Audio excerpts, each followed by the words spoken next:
To our amazing viewers at Cheating Tales Lab, we'd love to hear, which part of the world are you joining us from? Let us know. Now, let's dive into today's story. Chapter 1. The Perfect Life. Gregory Riley stood in his mahogany-paneled office, gazing out at the Seattle skyline through floor-to-ceiling windows. At 42, he commanded respect as one of the city's most successful defense attorneys, known for his calculating mind and ruthless pursuit of victory. His reputation preceded him in every courtroom, a man who never forgot a slight and always collected his debts. The framed photo on his desk showed what appeared to be the perfect family.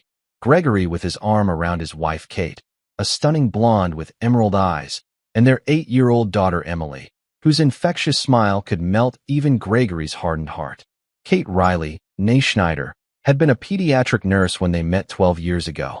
Her compassionate nature had initially drawn Gregory to her, though he often wondered if that same softness made her naive to the world's harsh realities.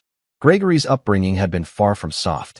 Raised in Detroit by a single mother after his father abandoned them, he learned early that loyalty was rare and betrayal was the currency of the weak. His mother, Claire Riley, had worked 3 jobs to put him through law school, dying of exhaustion just months before he graduated. That loss forged something unbreakable in Gregory, a code that demanded absolute loyalty from those he loved and swift, merciless retribution for those who crossed him. Emily was his weakness and his strength. Unlike Kate's gentle nature, Emily had inherited Gregory's sharp intellect and fierce independence. She could debate philosophy with him over breakfast and negotiate for extra bedtime stories with the precision of a seasoned lawyer. At 8, she already showed signs of the Riley steel that ran through Gregory's veins. Kate entered his office without knocking, a habit that had once seemed endearing but now felt invasive. "Gregory, we need to talk about Emily's school play. The rehearsal schedule conflicts with." "Handle it," Gregory interrupted, not turning from the window. He'd noticed Kate's increasingly frequent interruptions at work, her need to discuss trivial matters that she'd previously managed independently. More concerning were the subtle changes: new clothes, different perfume, and a phone that never left her side. "You've been distant lately," Kate pressed, moving closer. "Emily's noticed. She asks why Daddy doesn't smile anymore." Gregory finally turned, his pale blue eyes studying his wife's face with the same intensity he reserved for hostile witnesses. Kate had always been beautiful, but lately, there was something different, a glow that came from within, the kind that didn't originate from marriage or motherhood. "I smile when there's reason to," Gregory replied coldly. "Perhaps you could enlighten me about what's been making you so radiant lately." Kate's face flushed, but she maintained eye contact. "I don't know what you mean." "Don't you?" Gregory's voice carried the dangerous quiet that made opposing counsel nervous. "Tell me, Kate, when did you start working late shifts at the hospital again? Because I called last Tuesday, and they said you hadn't worked evenings in over 6 months. The color drained from Kate's face. There was a scheduling change. You must have called the wrong department." Gregory smiled, but it never reached his eyes.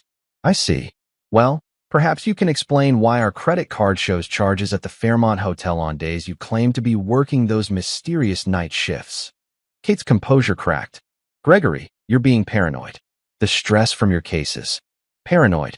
Gregory stepped closer, his voice dropping to a whisper. "Kate, I built my career on reading people, on spotting lies before they're fully formed. You're having an affair." The accusation hung in the air like a blade. Kate's eyes filled with tears, but Gregory felt no sympathy. He'd learned long ago that tears were often the last refuge of the guilty. "I love our family," Kate whispered. "I love Emily. But not me," Gregory stated. It wasn't a question. Kate's silence was answer enough. Chapter 2. The Other Man. 3 days after the confrontation, Gregory sat in his car outside St. Mary's Hospital, watching Kate's routine with the cold precision of a predator studying prey. He'd hired Marcus Webb, the best private investigator in Seattle, but Gregory preferred to verify things personally. Trust was a luxury he couldn't afford. Kate emerged from the hospital at 6:47 p.m., not toward the parking garage where her car waited, but toward the street corner where a silver BMW idled. Gregory's jaw tightened as he recognized the driver. Nicholas McNamara, the chief surgeon at Seattle General, and Kate's former colleague before she transferred to St. Mary's 2 years ago. Gregory knew McNamara by reputation. A brilliant cardiac surgeon with a God complex and a history of inappropriate relationships with staff. At 38, McNamara was handsome in the polished way that money and privilege created, with dark hair and the kind of confident smile that had charmed his way through 3 settlements with former lovers who'd claimed harassment. As Gregory watched Kate slide into McNamara's passenger seat, her hand immediately finding his, a cold fury settled in his chest. This wasn't a new affair. The familiarity between them spoke of months, perhaps longer. Emily had been betrayed as much as he had. That evening, Gregory sat across from Emily at the dinner table, Kate's empty chair a glaring reminder of her emergency shift at the hospital. Emily pushed her food around her plate, her usual chatter replaced by contemplative silence. "Daddy, why doesn't Mommy eat dinner with us anymore?" Emily asked, her dark eyes, so much like Gregory's, meeting his across the table. "Mommy has important work at the hospital," Gregory replied carefully. "She's helping sick people." Emily nodded, but her expression remained troubled. "Mrs. Patterson next door said she saw Mommy getting into a different car yesterday." "Not her car." Gregory's fork paused halfway to his mouth. 8 years old, and Emily already had the observational skills that would serve her well in life, if she lived long enough to use them. "Sometimes Mommy carpools with other doctors," Gregory said, studying his daughter's face. "The man driving wasn't wearing doctor clothes," Emily continued. "He had a fancy suit, like yours. And when I waved, Mommy looked scared." The pieces clicked together with devastating clarity. Kate wasn't just having an affair. She was involving their daughter, exposing Emily to the lies and deception. Gregory's protective instincts, already sharpened by years of courtroom battles, focused with laser intensity. Later that night, Gregory stood in his study reviewing Marcus Webb's preliminary report. Nicholas McNamara's background read like a case study in privilege and entitlement. Born to old Seattle money, educated at Harvard Medical School, he built his career on his father's connections as much as his surgical skills. More disturbing were the patterns Marcus had uncovered. 3 previous affairs with married colleagues, each ending when the women's husbands discovered the relationships. In 2 cases, the couples had divorced. In the third, the husband had suffered a convenient accident that left him paralyzed. Gregory's blood ran cold as he read the details of that case. Dr. Richard Hutchinson, an anesthesiologist, had been found at the bottom of his apartment building's stairwell after confronting McNamara about his affair with Hutchinson's wife. The investigation had concluded it was an accident. Dr. Hutchinson had been drinking heavily due to his marital problems and had apparently fallen down the stairs. But Gregory's legal mind saw the inconsistencies that the police had overlooked or ignored. The timing was too convenient, the circumstances too neat. McNamara had a pattern, and that pattern suggested a willingness to eliminate obstacles permanently. Gregory poured himself a glass of whiskey and sat back in his leather chair. Kate had chosen her lover poorly.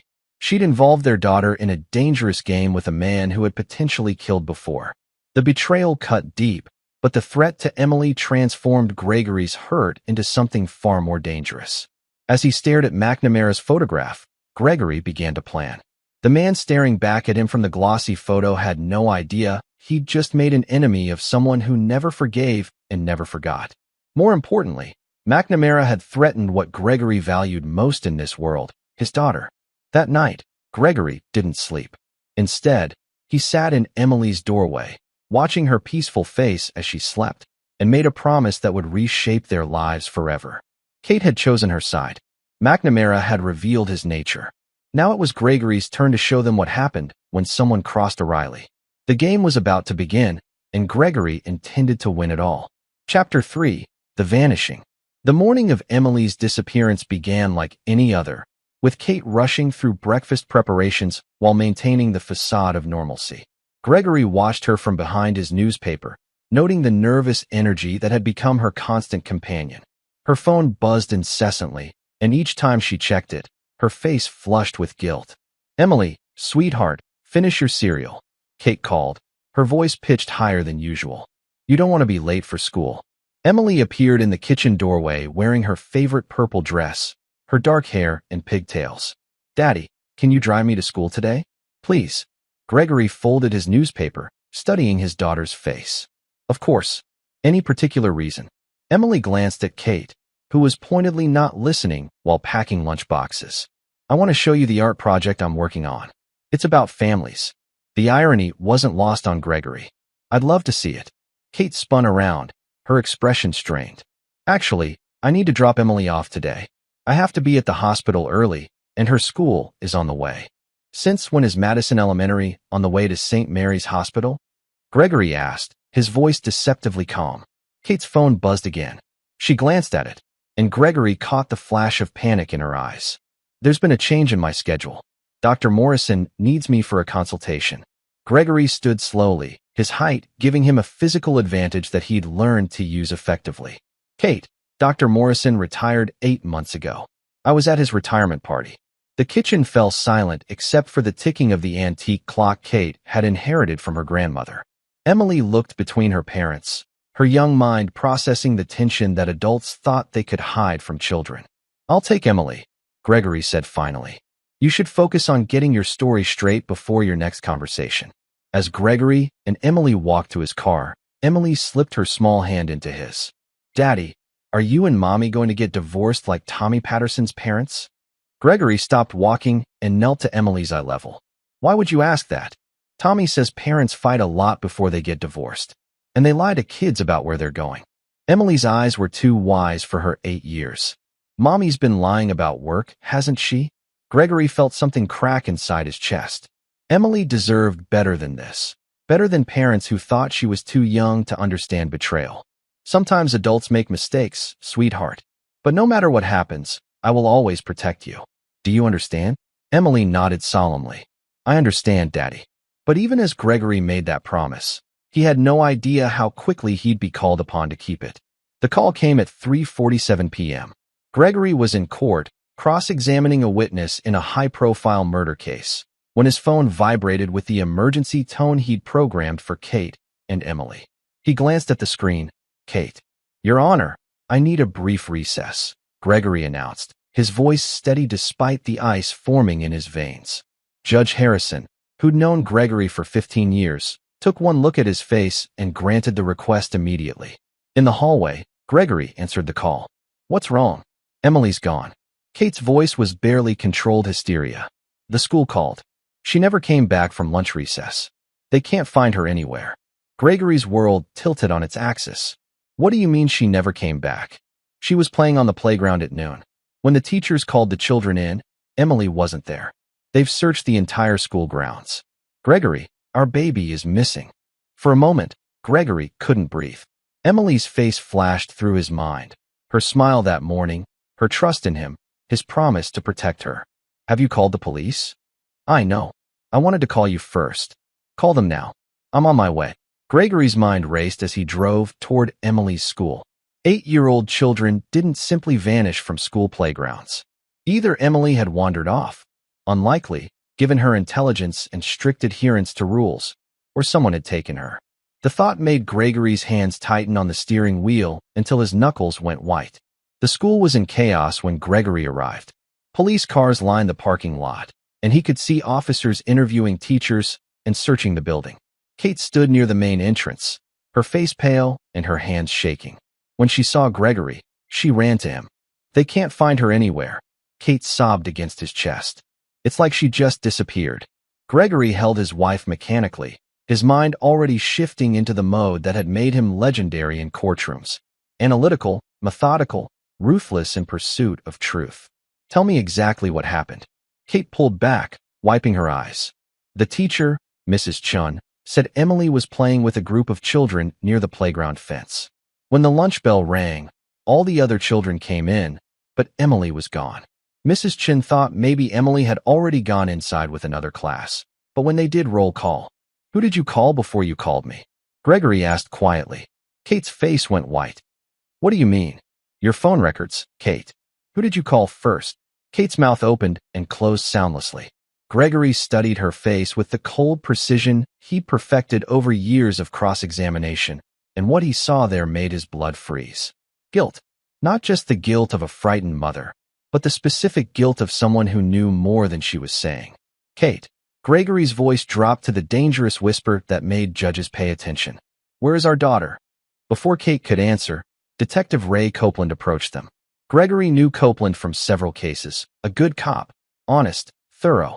"Mr. Riley? I'm handling this case. I need to ask you both some questions." As they walked toward the police cars, Gregory caught something in Kate's expression that chilled him more than anything else that had happened that day. It wasn't just fear for Emily's safety. It was fear of something else entirely. That night, as police officers combed through their house looking for clues and Kate answered the same questions over and over, Gregory stood in Emily's bedroom, staring at the family photo on her nightstand. In the picture, they looked happy, the perfect family he'd thought they were just a week ago. But now, looking at Kate's smile in the photograph, Gregory wondered how long it had all been a lie. How long had his wife been planning this? Because every instinct he'd honed over years of criminal defense was telling him the same thing. Kate knew exactly where Emily was. The question was whether Emily was safe, or whether Gregory's investigation into McNamara had triggered something far more dangerous than a simple affair. As he held Emily's favorite stuffed bear, Gregory made another promise. One that would define everything that came next. He would find his daughter. And when he did, everyone responsible for taking her would pay a price that would make his courtroom reputation seem gentle by comparison. Chapter 4. The Hunt Begins. Detective Copeland's investigation moved with bureaucratic precision, but Gregory's patience lasted exactly 48 hours. While the police questioned neighbors and reviewed security footage from the school, Gregory conducted his own investigation with the ruthless efficiency that had built his career. Marcus Webb's report landed on Gregory's desk like a bombshell on the third day. Kate's affair with Nicholas McNamara stretched back 18 months, longer than Gregory had suspected. More disturbing were the financial records Marcus had uncovered. Kate had been withdrawing small amounts of cash regularly, building a fund that now totaled nearly $30,000. Money Gregory had earned was being used to finance her deception. But the most damning evidence was a series of text messages between Kate and McNamara that Marcus had recovered from Kate's cloud backup. Messages she thought had been permanently deleted. "Nicholas, the timeline has moved up. We need to be ready." "Kate, I'm scared." "What about Emily?" "Nicholas, trust me. After this weekend, no one will question anything." The final message was sent the morning Emily disappeared. "It's done. Phase 1 complete." Gregory stared at the printouts until the words burned into his retinas. Phase 1. Whatever Kate and McNamara had planned, Emily's disappearance was just the beginning. But beginning of what? That evening, Gregory confronted Kate in their bedroom. She was packing a suitcase, her movements frantic and uncoordinated. "Going somewhere?" Gregory asked from the doorway. Kate spun around, clutching a sweater to her chest. "The police think Emily might have been taken out of state. I want to be ready to travel if we get a lead." "Interesting theory." Gregory stepped into the room, closing the door behind him. "Tell me, Kate, in your experience with kidnappings, how often do the perpetrators send ransom demands or contact the family in the first 72 hours? Kate's face went pale. "I don't know. I'm not a criminal lawyer." "No, you're not. But I am. And in my experience, when a child vanishes without a trace, without witnesses, without demands for money, it's usually because someone close to the family has helped orchestrate the disappearance." Gregory's voice was perfectly calm, which made it infinitely more menacing. "What are you suggesting?" Kate whispered. Gregory pulled out his phone and opened the recovered text messages. "I'm not suggesting anything, Kate. I'm stating facts. You and Dr. McNamara have been planning something that involves our daughter. Phase 1 foot is complete, according to your boyfriend. What's Phase 2? Kate's legs gave out, and she sank onto the bed. For a moment, Gregory almost felt sorry for her. "Almost. It's not what you think," Kate said finally. "Then explain it to me. Because right now, I think you and McNamara have taken my daughter, and I'm about 30 seconds away from calling Detective Copeland to share your text messages with him." Kate's composure cracked completely. "She's safe. Emily is safe, I swear to you. We would never hurt her." "Where is she?" "I can't tell you that." Gregory's control snapped. In 2 strides, he crossed the room and grabbed Kate's shoulders, pulling her to her feet. "My daughter has been missing for 3 days. 3 days, Kate. Tell me where she is, or I will make you tell me." The threat in Gregory's voice was unmistakable. Kate had seen him destroy hostile witnesses with words alone, But this was different.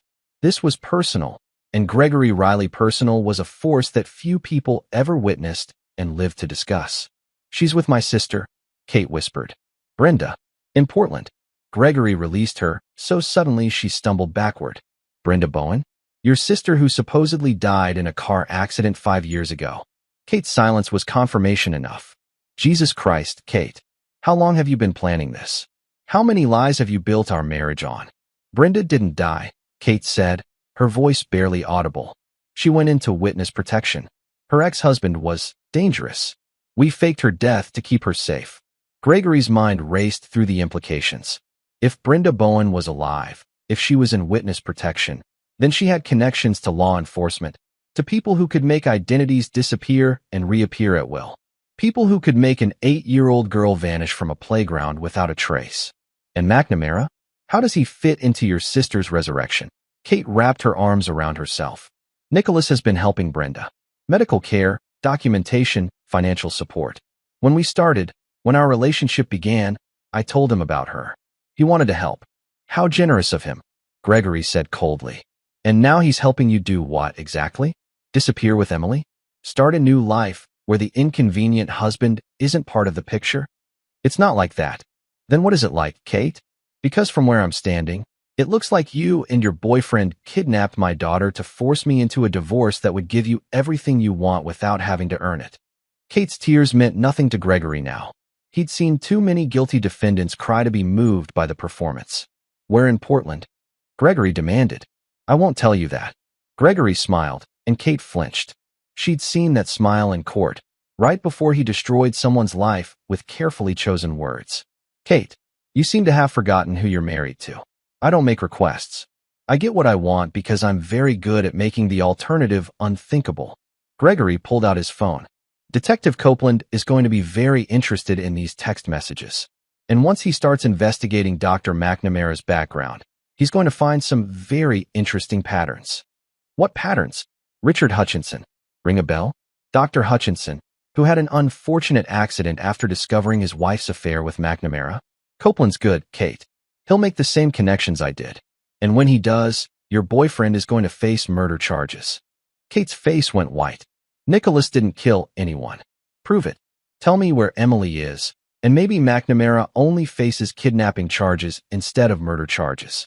For a long moment, they stared at each other across the wreckage of their marriage. Then Kate reached for her phone with shaking hands. "I'll call Brenda," she whispered. "I'll tell her you're coming." As Kate made the call, Gregory felt something cold and final settle in his chest. This wasn't just about an affair anymore. This was about Emily, about family, about the sacred bonds that Kate had chosen to break for a man who collected other men's wives like trophies. But Kate had made one crucial mistake. She'd assumed that Gregory would play by the rules, that he would work within the system to get his daughter back. She'd forgotten that the system was just a game, and Gregory Riley had never lost a game that mattered. Phase 1 might be complete, but Gregory's game was just beginning. Chapter 5, The Warehouse. The address Kate provided led Gregory to an industrial district in Portland, where abandoned warehouses stood like concrete monuments to economic decline. He'd driven through the night, fueled by black coffee and a fury that burned colder with each passing mile. Detective Copeland had reluctantly agreed to let Gregory pursue this lead alone, understanding that a father's desperation could sometimes succeed where official channels failed. The warehouse at 1247 Industrial Boulevard looked exactly like every other building on the block: broken windows, rust-stained walls, and the kind of desolation that made honest people drive faster through the neighborhood. But as Gregory approached the building, he noticed signs of recent activity: fresh tire tracks in the dusty parking lot, a generator humming somewhere inside, and windows that had been covered with newspaper to block any view from the street. Gregory parked his Mercedes behind a pile of construction debris and checked his phone. No signal. Whether that was coincidence or intentional, he couldn't tell. But he'd come too far to let communication problems stop him now. The side door was unlocked, which should have been his first warning. Gregory stepped into the warehouse's dim interior, his footsteps echoing in the vast space. Sunlight filtered through dirty skylights, creating pools of light separated by deep shadows. The smell hit him immediately, not the mustiness he'd expected, but something else. Something medical. Antiseptic. Hello. Gregory called out, his voice bouncing off the concrete walls. Emily. Silence answered him, but not complete silence. Somewhere in the warehouse, he could hear the soft hum of electrical equipment and what sounded like air conditioning in an abandoned building. Gregory moved deeper into the warehouse, his eyes adjusting to the dim light. That's when he saw them, the partitioned areas that had been constructed in the building's far corner. Clean white walls, fluorescent lighting, and the unmistakable appearance of a medical facility. My God, Gregory whispered, understanding flooding through him like ice water. This wasn't just about an affair. This wasn't about Kate running away with McNamara. This was something far more sinister. A child's giggle echoed through the warehouse, high and sweet and achingly familiar. Daddy. The voice was distant, muffled, but unmistakably Emily's. Gregory's heart hammered against his ribs as he followed the sound, moving through the makeshift medical facility with growing horror. Operating tables, monitoring equipment, 4 stands. All of it clean, modern, and completely illegal in an abandoned warehouse. Emily. Gregory called out, his voice cracking with emotion he couldn't control. Emily, where are you, sweetheart? The giggling came again, from somewhere beyond the medical area. Gregory pushed through a set of double doors and found himself in what had been converted into living quarters. Comfortable furniture, a kitchen, bedrooms, a fully functional apartment hidden inside the warehouse. And there, sitting on a couch watching cartoons on a tablet, was Emily. Daddy. Emily jumped up and ran to him, throwing her small arms around his waist. I knew you'd find me. Aunt Brenda said you would, but Uncle Nick said maybe you wouldn't want to. Gregory knelt and held his daughter tight, breathing in the familiar scent of her shampoo and feeling the solid reality of her in his arms. She was safe. She was alive. Everything else could be dealt with later. Are you hurt, sweetheart? Has anyone hurt you? Emily pulled back to look at him, her dark eyes serious. No, Daddy. Aunt Brenda takes good care of me. But I don't like Uncle Nick very much. He gives me medicine that makes me sleepy, and he talks to Mommy about things I'm not supposed to hear. Ice formed in Gregory's veins. What kind of medicine, Emily? The kind in the needles. Like when I got my shots for school, but different. Uncle Nick says it's vitamins, but vitamins don't usually make you fall asleep. Gregory's hands trembled as he held Emily's face, studying her pupils, checking for any signs of, what? What had McNamara been doing to his daughter? Daddy, are you okay? You look scared. Gregory forced a smile. I'm fine now that I found you. Emily, I need you to stay very close to me, okay? We're going to leave here together. But Aunt Brenda will be sad. She missed me so much when everyone thought she was dead. I know, sweetheart. But you and I need to go home now. Emily nodded solemnly. Can I get my bear? Aunt Brenda bought me a new one. Of course. Show me where your things are. As Emily led him toward one of the bedrooms, Gregory's mind raced through the implications of what he'd discovered. The medical facility, the drugs Emily mentioned, the sophisticated setup. This wasn't a simple kidnapping or a custody manipulation. This was something that required serious money, planning, and medical expertise. In Emily's temporary bedroom, Gregory helped her pack her few belongings while trying to process what he'd learned. McNamara had been giving Emily drugs. The question was why, and what the long-term plan had been. Emily, Gregory said carefully, when Uncle Nick gave you the medicine, did he take any pictures or videos? Emily's face scrunched in concentration. Sometimes. He said they were for Mommy, so she could see I was okay. But he also took some when I was sleeping. That seemed weird. Gregory's blood turned to ice. Pictures of his drugged, unconscious daughter. The possibilities that flooded his mind made him physically nauseous. Daddy? You look sick. I'm fine, sweetheart. Are you ready to go? Emily nodded, clutching her new teddy bear. Will Mommy come with us? No, Emily. Mommy made some bad choices. It's going to be just you and me for a while. Like when you and Mommy used to fight about your work. Gregory looked at his daughter's innocent face and felt something fundamental shift inside him. Emily had been exposed to far more than any child should endure. She'd been lied to, drugged, photographed while unconscious, and used as a pawn in a game she couldn't understand. Something like that, Gregory said softly. But Emily, I promise you something. No one will ever hurt you like this again. No one will ever take you away from me. Do you understand? Emily nodded. I understand, Daddy. But what about Aunt Brenda? She's not really dead, you know. I know, sweetheart. But sometimes adults have to disappear to stay safe. And sometimes they disappear because they've done things that hurt other people. As they walked toward the warehouse exit, Gregory's phone finally found a signal and immediately began buzzing with missed calls and messages. Kate, Detective Copeland, Marcus Webb, everyone wanted to know if he'd found Emily. But Gregory ignored the phone. Right now, only one thing mattered: getting Emily somewhere safe. Because based on what he'd discovered in the warehouse, the game Kate and McNamara had been playing was far more dangerous than a simple affair. And now it was Gregory's turn to play. As they reached the car, Emily looked back at the warehouse. "Daddy, will Uncle Nick and Aunt Brenda get in trouble?" Gregory secured Emily in her car seat, his movements gentle despite the rage building in his chest. "Yes, sweetheart. They will get in very big trouble." "Good," Emily said with satisfaction. "I didn't like the sleepy medicine." As Gregory drove away from the warehouse, he was already planning. Kate and McNamara had crossed a line that couldn't be uncrossed. They'd involved Emily in their scheme, drugged her, photographed her while unconscious, and God only knew what else they'd planned. But they'd made one critical error. They'd assumed Gregory would play by society's rules, that he'd work within the legal system to seek justice. They were about to learn that when it came to Emily's safety, Gregory Riley didn't believe in rules. Chapter 6. The Truth Unveiled.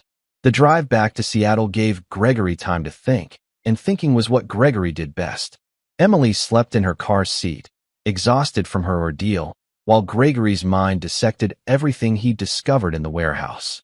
The medical equipment, the drugs, the photographs, pieces of a puzzle that formed a picture too horrific for most people to contemplate. Gregory had seen evil in his career, had defended monsters who wore human faces, but this was different. This was personal. He called Marcus Webb from a rest stop while Emily used the bathroom.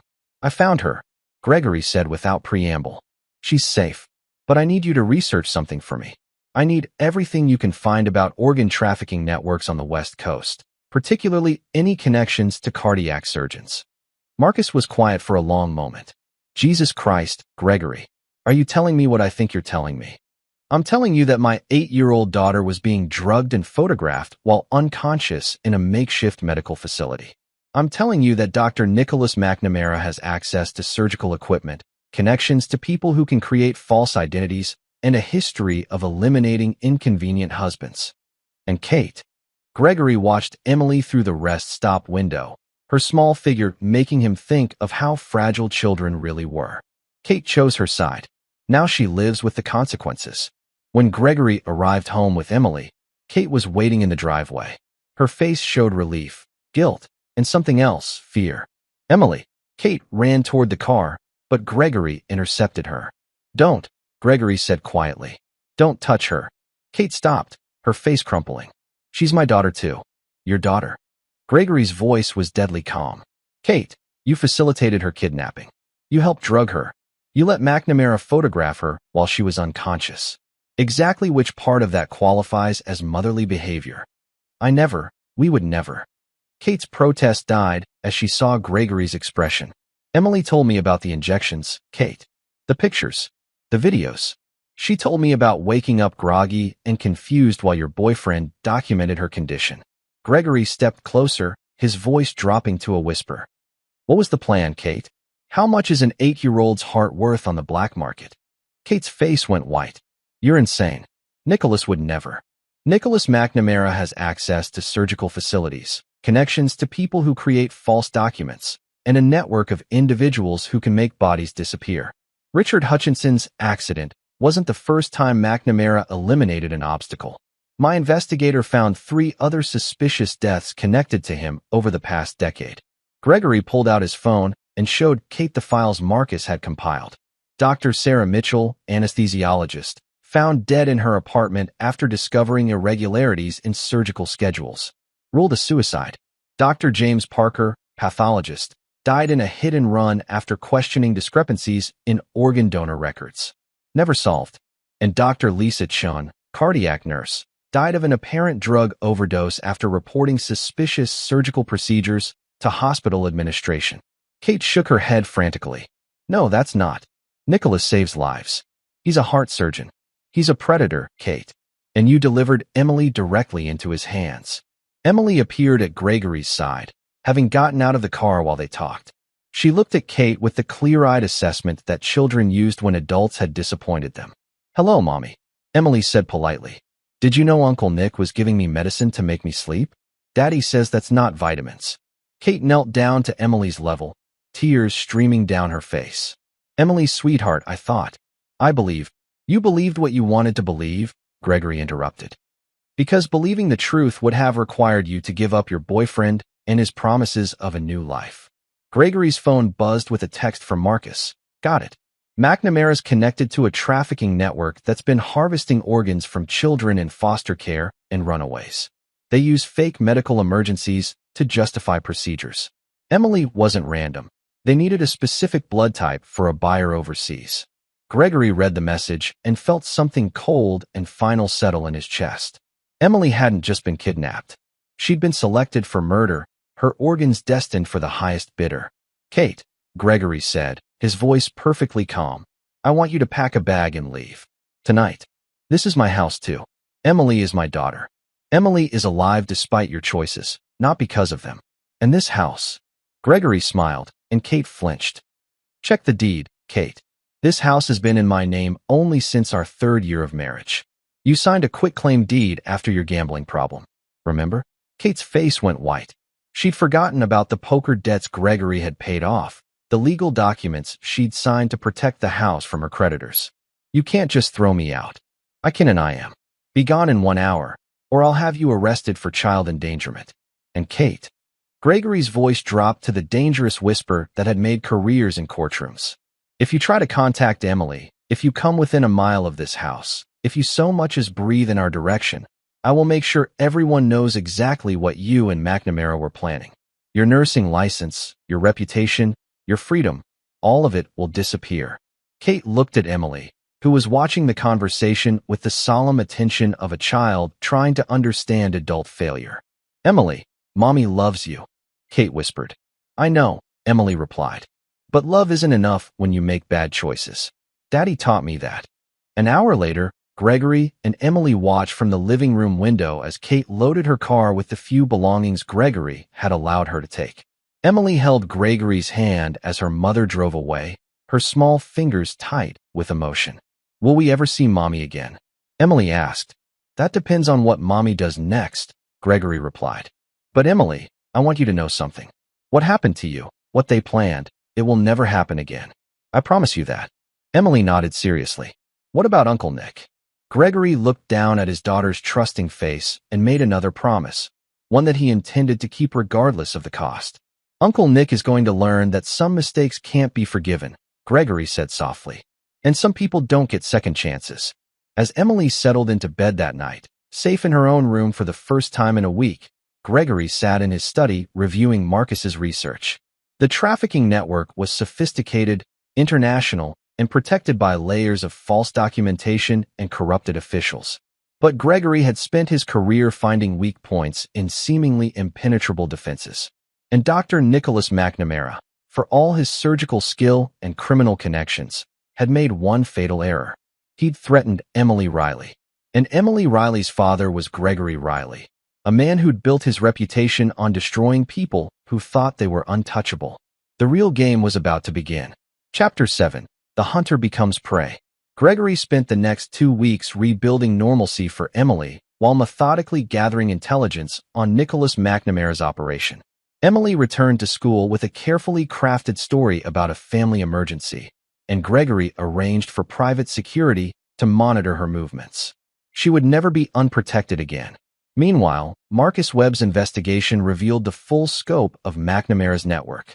The cardiac surgeon had been operating what amounted to a boutique organ trafficking service, targeting children with rare blood types and specific genetic markers for wealthy clients overseas. The warehouse in Portland was one of 3 facilities McNamara operated across the Pacific Northwest. But Gregory wasn't interested in exposing the network to authorities. That would take years of investigation, trials, and appeals. McNamara would hire expensive lawyers, disappear evidence, and potentially escape justice entirely. Gregory had a different kind of justice in mind. On a Tuesday evening, Gregory received an unexpected visitor. Detective Copeland stood on his doorstep, his expression grim. "We need to talk," Copeland said. Gregory invited him in, offering coffee while Emily finished her homework in the kitchen. They settled in Gregory's study, the same room where Gregory had planned the destruction of countless opponents. "Kate came to see me yesterday," Copeland began. "She's making some serious allegations about you, such as, she claims you threatened her, forced her to leave her home, and are preventing her from seeing Emily. She wants to file kidnapping charges."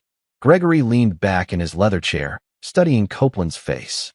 "And what do you think of these allegations?" "I think Kate Riley is desperate to control a narrative that makes her look like the victim instead of an accomplice to child endangerment." Copeland pulled out a folder. "I also think she doesn't know that I've been investigating Dr. McNamara since Emily disappeared." Gregory's eyebrows rose slightly. "Oh, Richard Hutchinson's death was never closed properly. Too many inconsistencies. When Emily vanished, I started looking at patterns. McNamara's name kept coming up." Copeland opened the folder. "Want to know what I found?" "I'm listening." "Dr. McNamara has been treating children for a rare genetic condition, one that requires them to be heavily sedated during procedures. Except there's no record of these children having this condition before they started seeing McNamara, and several of these children have subsequently died in accidents or from sudden illnesses." Gregory felt his pulse quicken. "How many children?" 17 over the past 5 years. All with rare blood types. All previously healthy." Copeland leaned forward. "Gregory, I think your daughter was selected as victim number 18. And Kate? Kate was the perfect inside connection. A nurse with access to medical records. Someone who could identify potential targets and provide detailed health information." Copeland's expression darkened. "I don't think she understood what McNamara was really doing until it was too late to stop it." "That doesn't excuse her choices." "No, it doesn't. But it might explain why she's so desperate to paint you as the villain now. If McNamara goes down for this, Kate goes down with him." Gregory considered this information carefully. If Copeland was already investigating McNamara, then official justice might actually be possible. But official justice would take time, and time was something Gregory wasn't willing to give McNamara. "Detective, what would it take to build a solid case against McNamara?" "Evidence. Testimony. Financial records proving he profited from these deaths." Copeland studied Gregory's face. "The kind of evidence that would require someone with access to McNamara's private records and facilities." "Someone like me?" "I didn't say that." Gregory smiled. "No, you didn't. But hypothetically, if someone were to provide you with compelling evidence of McNamara's crimes, would you be able to act on it quickly?" "Hypothetically, if the evidence was legally obtained and properly documented, yes." That evening, after Emily was asleep, Gregory called Marcus Webb.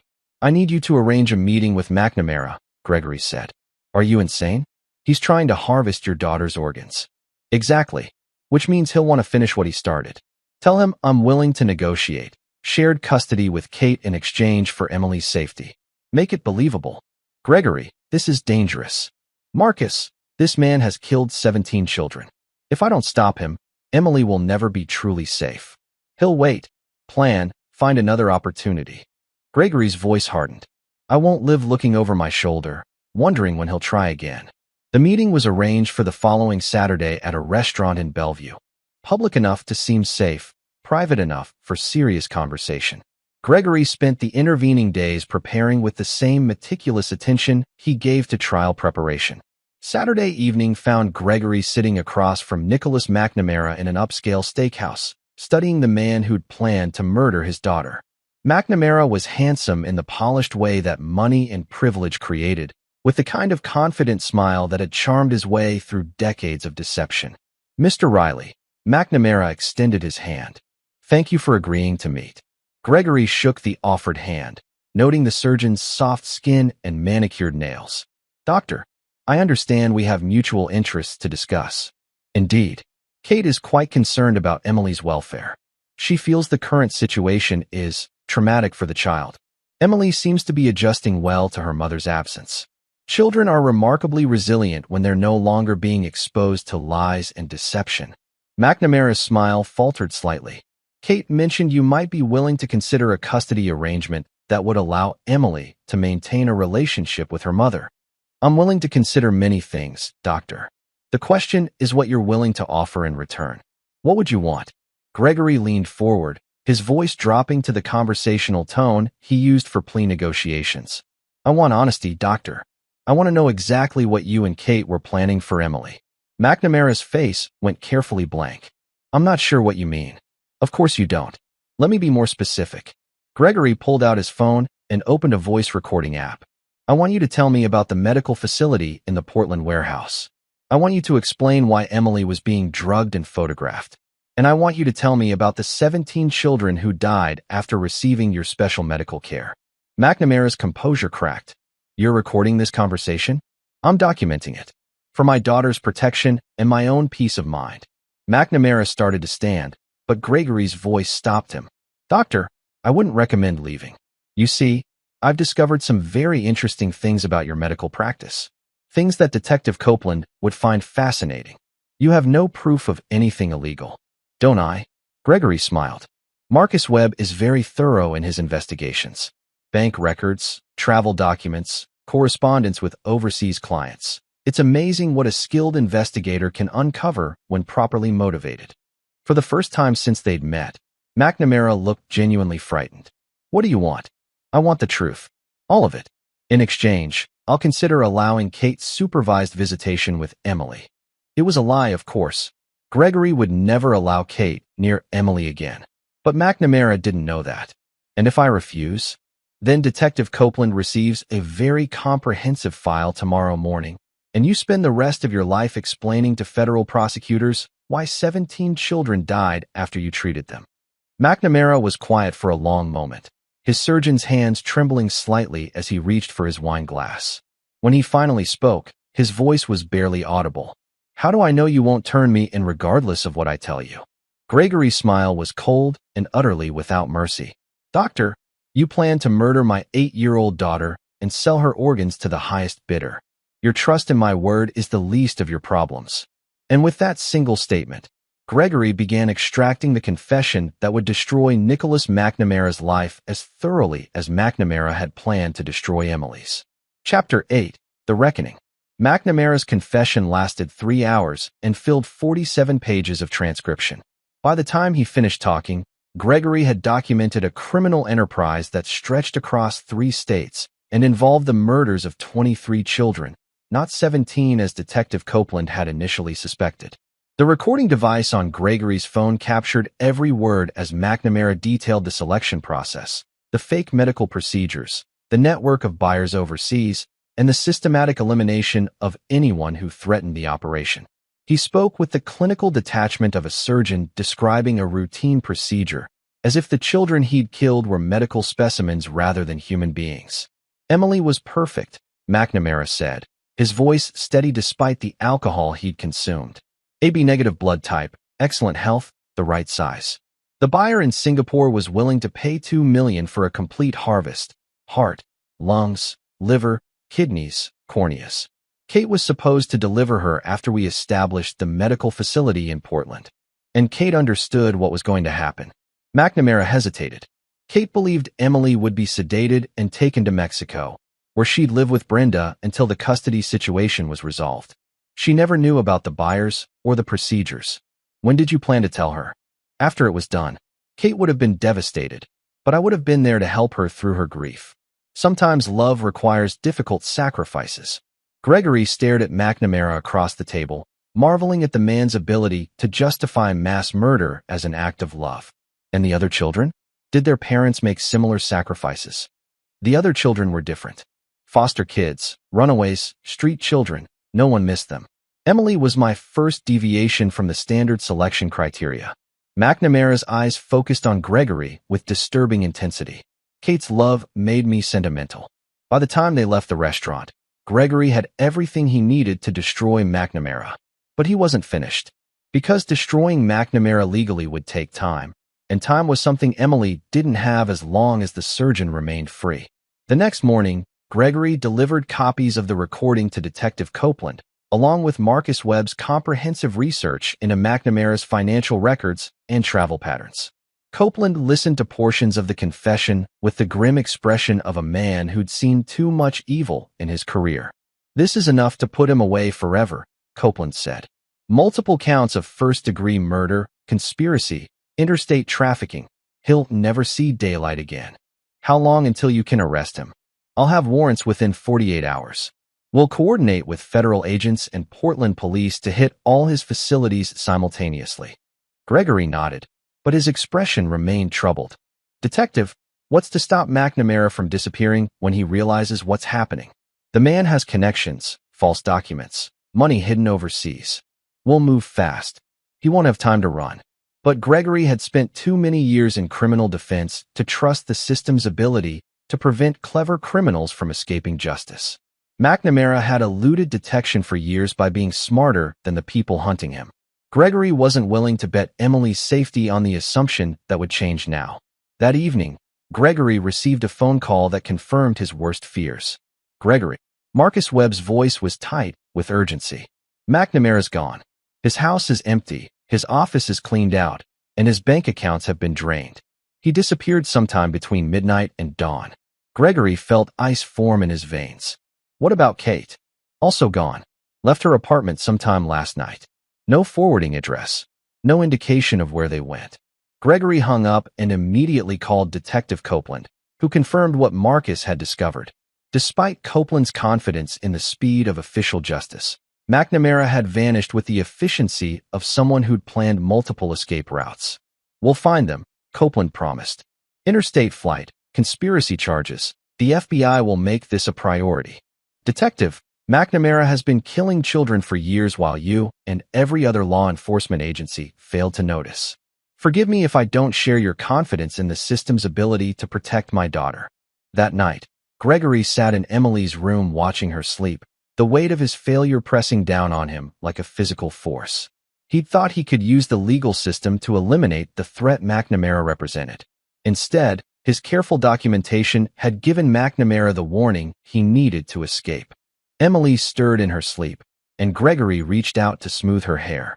In the dim light from the hallway, she looked impossibly young and vulnerable. The thought of McNamara's hands on her, of the drugs he'd given her, of the photographs he'd taken while she was unconscious, made Gregory's vision blur with rage. Daddy. Emily's voice was drowsy with sleep. Why are you in my room? Just checking on you, sweetheart. Go back to sleep. Emily sat up, studying Gregory's face with the intuitive perception that children possessed. You look scared again. Is Uncle Nick coming back? Gregory's heart clenched. No, Emily. Uncle Nick will never hurt you again. I promise. Good. I didn't like him. Emily lay back down, clutching her teddy bear. Daddy, will you stay until I fall asleep? Of course. As Emily drifted back to sleep, Gregory made a decision that would define the rest of their lives. The legal system had failed. McNamara was free, which meant Emily would never be truly safe. The surgeon would wait, plan, find another opportunity to finish what he'd started. But Gregory had advantages that law enforcement didn't possess.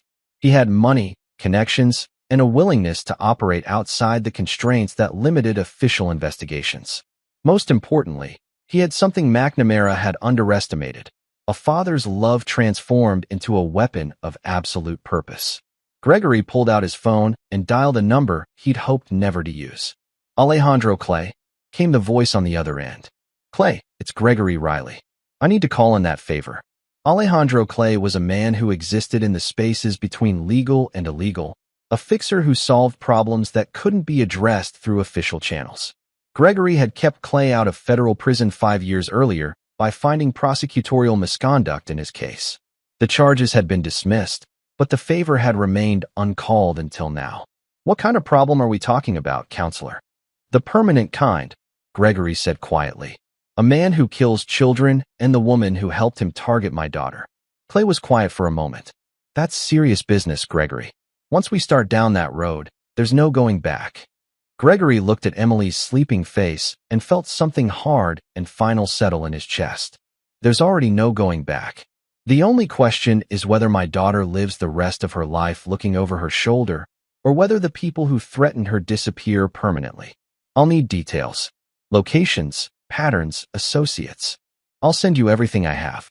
But Clay, I want them to know why this is happening. I want them to understand that this is the consequence of threatening Emily Riley. Understood. This will take time to arrange properly. I'm not going anywhere, Gregory said. And neither is Emily. But McNamara and Kate need to learn that some mistakes can't be survived. As Gregory ended the call, he felt a sense of peace he hadn't experienced since Emily's disappearance. The legal system had failed to protect his daughter, but Gregory Riley had never relied solely on the legal system to win the battles that mattered. McNamara had made the mistake of thinking Gregory was just another anxious father who would work within the rules to seek justice.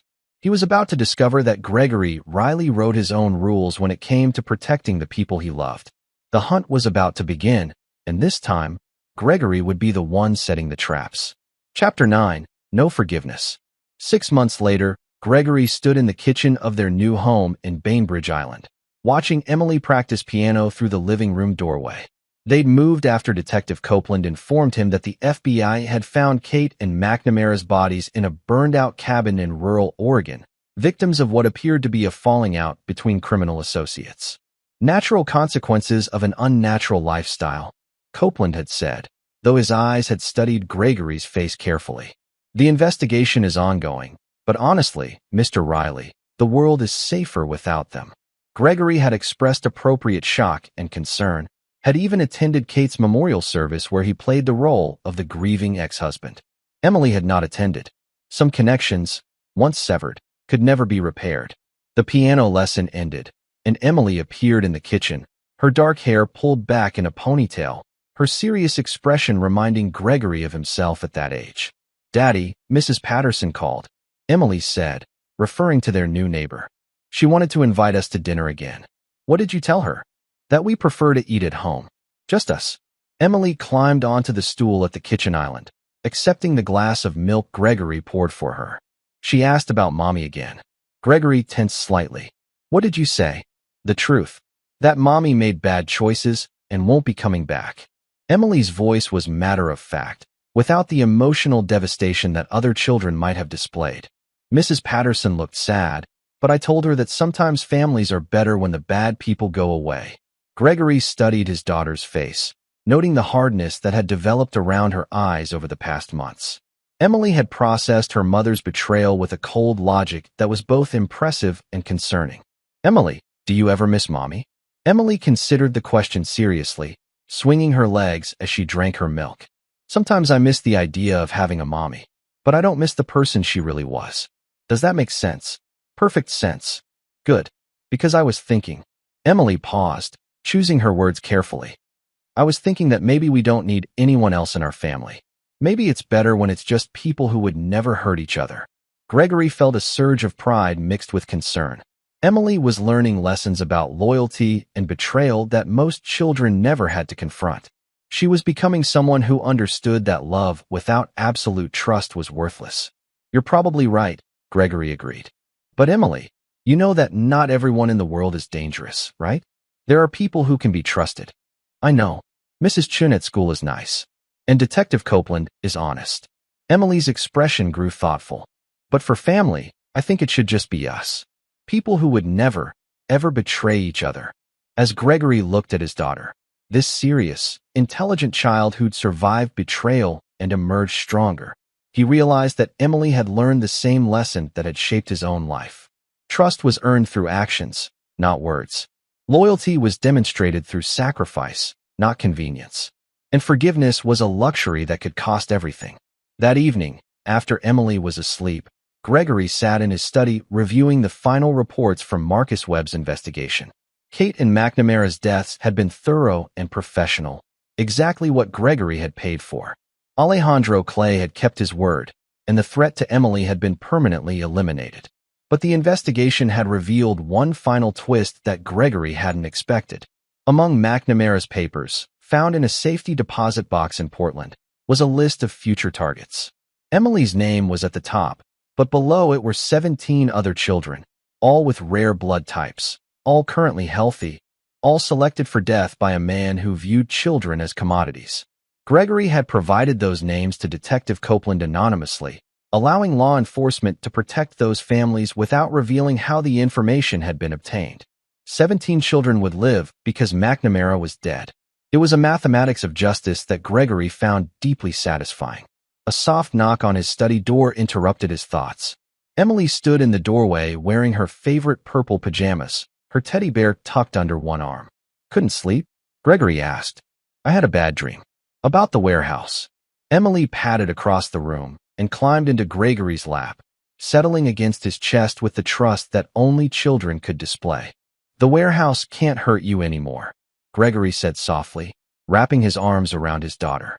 The people who wanted to hurt you are gone forever. I know, but sometimes I still remember being scared. Emily looked up at Gregory's face. Daddy, when I grow up, will I be like you? What do you mean? Strong. Someone who protects people and makes sure bad people get punished. Gregory considered the question carefully. Emily was already showing signs of the Riley steel, the hardness that came from understanding that the world contained genuine evil and that sometimes that evil had to be eliminated rather than rehabilitated. You'll be whoever you choose to be, Emily. But yes, I think you'll be strong. And I think you'll be someone who protects the people you love. Good. Because I never want anyone to hurt our family again. Gregory held his daughter close, breathing in the familiar scent of her shampoo and feeling the steady rhythm of her heartbeat against his chest. Kate had chosen her path when she decided to betray their family. McNamara had chosen his when he decided to target Emily. Both had paid the price for their choices. But Emily had also made a choice, to trust Gregory completely, to understand that love sometimes required harsh action, and to accept that forgiveness wasn't always possible or appropriate. As Gregory carried Emily back to her room and tucked her into bed, he reflected on the lessons they'd both learned. Kate had taught them that blood relationship didn't guarantee loyalty. McNamara had taught them that evil often wore a charming face. But most importantly, they learned that family was defined by choice rather than genetics, and that some bonds were strong enough to survive anything. Daddy, Emily whispered as Gregory turned off her light. I love you more than anyone else in the whole world. I love you too, sweetheart. More than you'll ever know. Even more than you loved Mommy. Gregory paused in the doorway, considering his answer. Emily, what I feel for you isn't the same as what I felt for Mommy. Love between a parent and child is different. It's permanent, unconditional, and it never changes no matter what happens. That's the kind of love that lasts forever.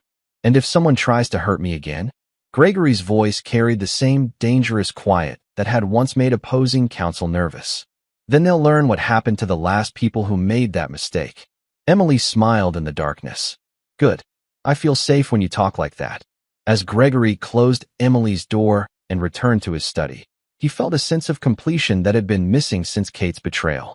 Emily was safe, the threats had been eliminated, and they'd built a family based on absolute trust and unwavering loyalty. Outside, Seattle sparkled in the distance across the dark waters of Puget Sound. Somewhere in that city, other families were struggling with betrayal, deception, and the painful discovery that love wasn't always enough to protect the people who mattered most. But Gregory Riley had learned a different lesson.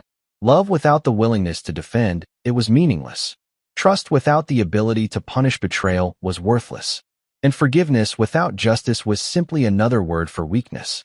Emily would grow up understanding these truths, protected by a father who had proven that some bonds were worth killing for. She would never again trust anyone who hadn't earned that trust through absolute loyalty, and she would never forgive anyone who betrayed the family they'd built together. It was a hard lesson for a young child to learn, but it was the lesson that would keep her alive and safe in a world where predators wore human faces and evil often came disguised as love. As Gregory settled back into his chair and opened his laptop to review cases for the coming week, he felt the deep satisfaction of a man who had played a dangerous game and won everything that mattered. Kate and McNamara were gone. Emily was safe, and the family they'd rebuilt from the ashes of betrayal was stronger than anything that had come before. Some people learned to forgive and forget. The Rileys had learned something far more valuable: how to protect what mattered most, no matter the cost. And in a world full of predators and betrayers, that knowledge was worth more than forgiveness could ever be. This is where our story comes to an end. Share your thoughts in the comments section. Thanks for your time. If you enjoy this story, please subscribe to this channel. Click on the video you see on the screen, and I will see you there.